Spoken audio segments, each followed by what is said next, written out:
We do not choose to exist. We do not choose what environment we grow up in. The people we become, the lives that we lead, the beliefs and values that we learn to hold, owe much to the lottery of our birth. Our starting point in life is one of complete dependence on forces, genetic and environmental, that we don't control. And these forces can shape us into many things. In fact, human history would suggest there's neither a belief too bizarre nor an action too appalling for humans to embrace given the necessary cultural influences. This simple idea has profound implications for our personal and political freedom. Imagine two enemies on a battlefield. Let's say an Israeli and a Palestinian. Suppose we could go back in time and swap them at birth, so that each would be raised in the other's culture. In time, would each not end up fighting for the other side? A different flag, a different religion, a different ideology. This outcome would certainly surprise no one. It seems like common sense. But the implications are significant.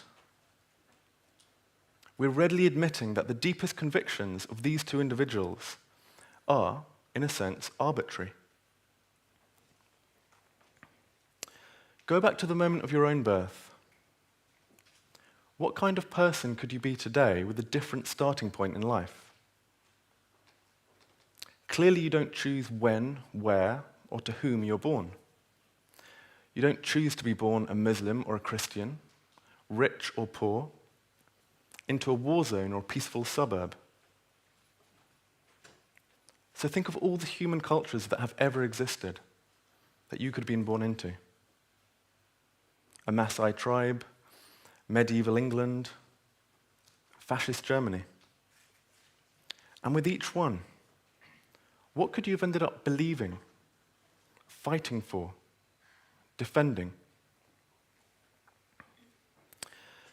Today we're appalled by the injustices of past societies, such as racism, sexism, slavery. But had any one of us grown up in one of those societies, there's no reason to think that we wouldn't have embraced their values and defended their traditions. The truth is, any one of us might have developed loyalty to any group, nation, religion, ideology, learned any language, practiced any social custom, or partaken in any act of barbarism or altruism. All of these ideas point to a simple truth. We do not choose our identity, we inherit it. Let's take a closer look at the reasoning here. As newborns, we're not responsible for our own natures. We're endowed with genes that we didn't ask for, and we're faced with a world that we played no part in creating. So at what point do we become responsible for who we are? The answer is that we don't. By the time we're old enough to contemplate our own identity, we already have one. And by then, the way that we see the world is framed by our prior conditioning. And that conditioning informs every choice that we make, even the choice to rebel against that conditioning. In short, long before we can shape the world has firmly shaped us. Now, people tend to get concerned at this point. One worry is that these ideas imply that we can't hold bad people morally responsible for what they do. So let's take an obvious example of a bad person, a serial killer. Is he responsible morally for his own actions, for his terrible crimes? The uncomfortable truth is that it only makes sense to view him as morally responsible if we believe he chose his own identity, meaning his own genes and his own environment. But of course, it's logically impossible to choose an identity prior to having one.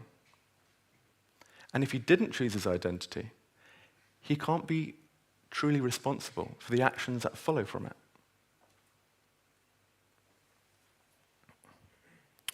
Consider this true story. A middle-aged married man develops an overwhelming addiction to child pornography. Ultimately, this leads to a criminal conviction. But the night before his sentencing, he's rushed to hospital, complaining of severe headaches. A scan reveals a large brain tumor. The surgeons operate, they remove the tumor, and the man's behavior returns to normal. 6 months later, his paedophilic tendencies return. He goes back to his surgeon, and sure enough, a portion of the tumor has grown back. They operate again, and again his behavior returns to normal.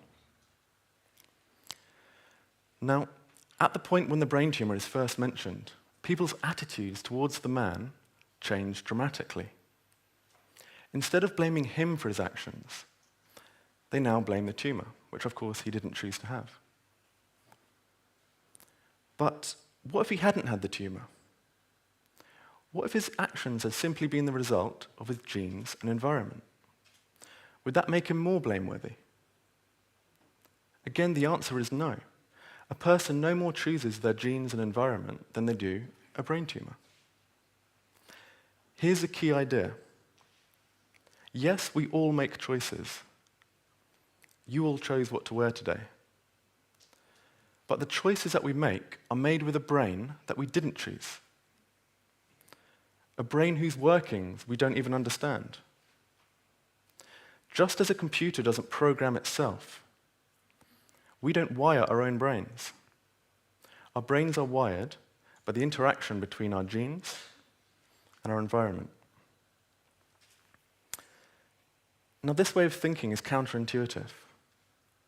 There's a strong urge to hold each other morally accountable for our actions, to blame and punish each other for our wrongdoings. But the surprising truth is, a prisoner is no more deserving of his sentence than the judge who passes it.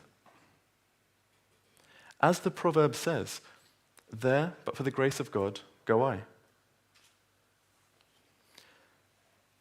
Now, I should be clear at this point, this doesn't mean that we should never lock up or punish certain people. Sometimes there are very good pragmatic reasons for doing so. But to place the cordon of responsibility tightly around the individual blinds us to the forces that created that individual. Think of a sickly plant lacking sufficient nutrients, light, and water. To blame that plant for its own deficiencies would blind us to the impoverished environment in which it struggles to flourish. And it's the same with people.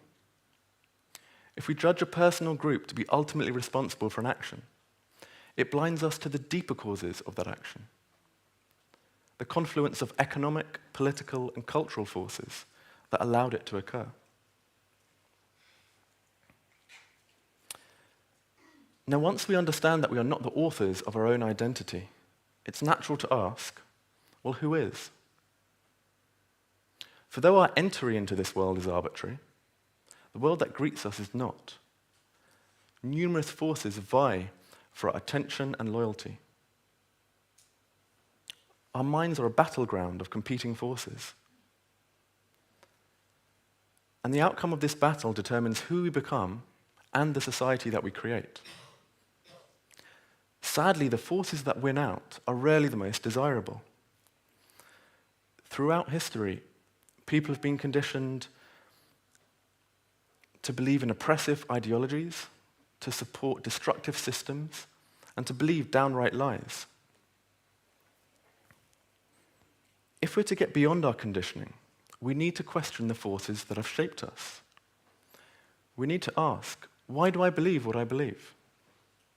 Why do I have the habits that I have?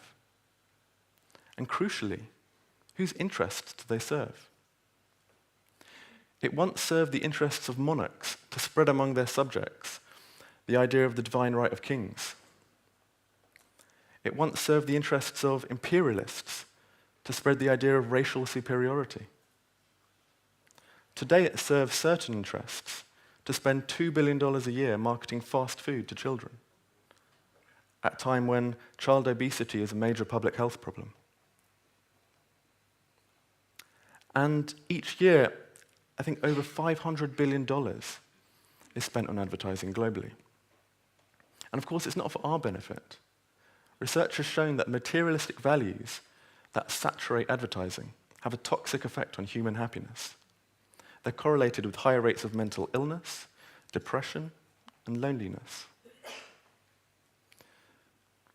A striking example of this took place in Fiji in 1990.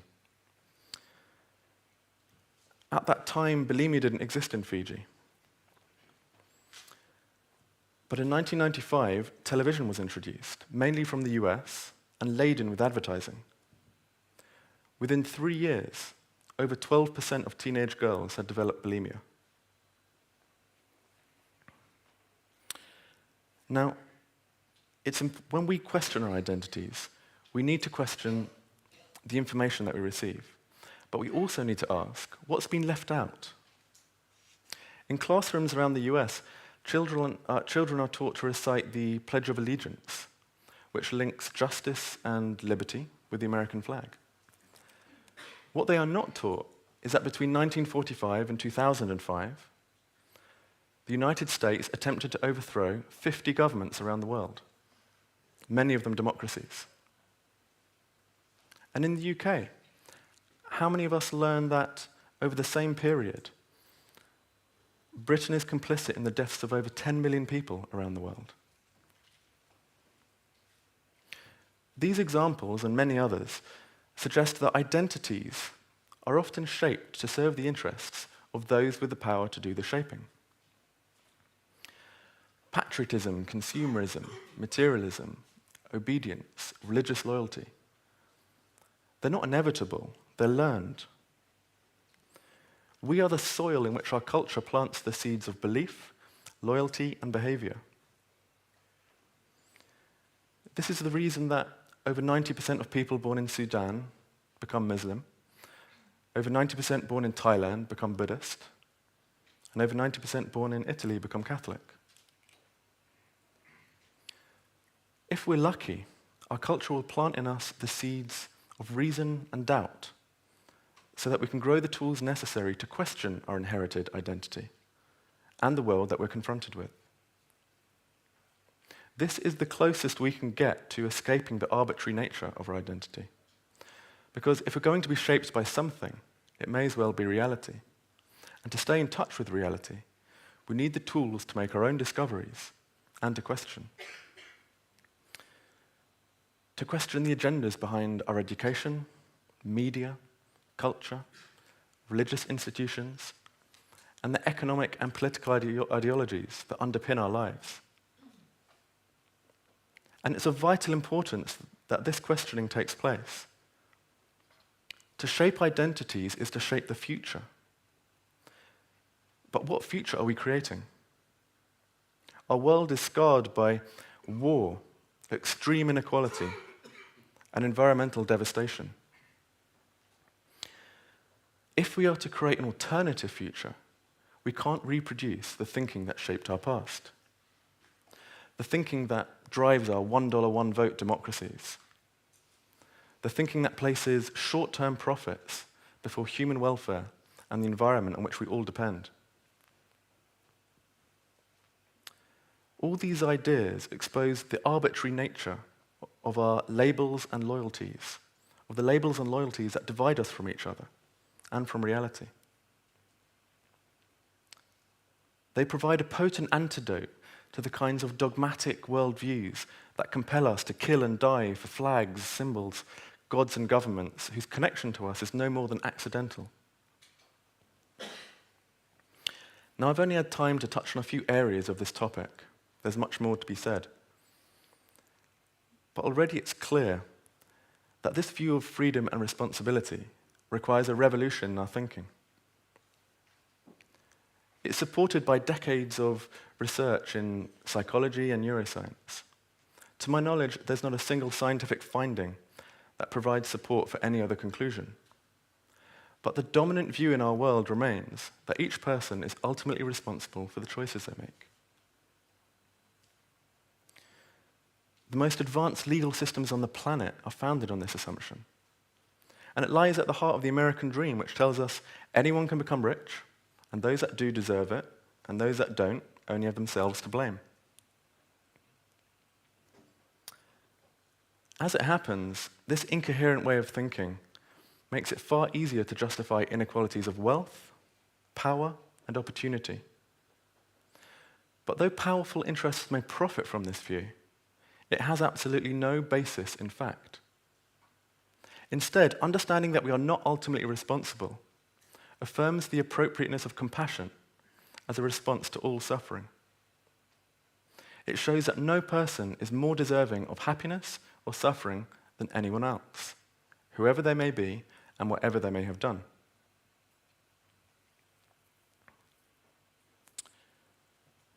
Now, all of these ideas are taken for granted when we talk about anything else in the natural world.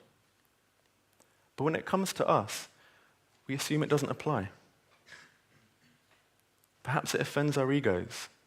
It is a humbling conclusion. But it's also empowering.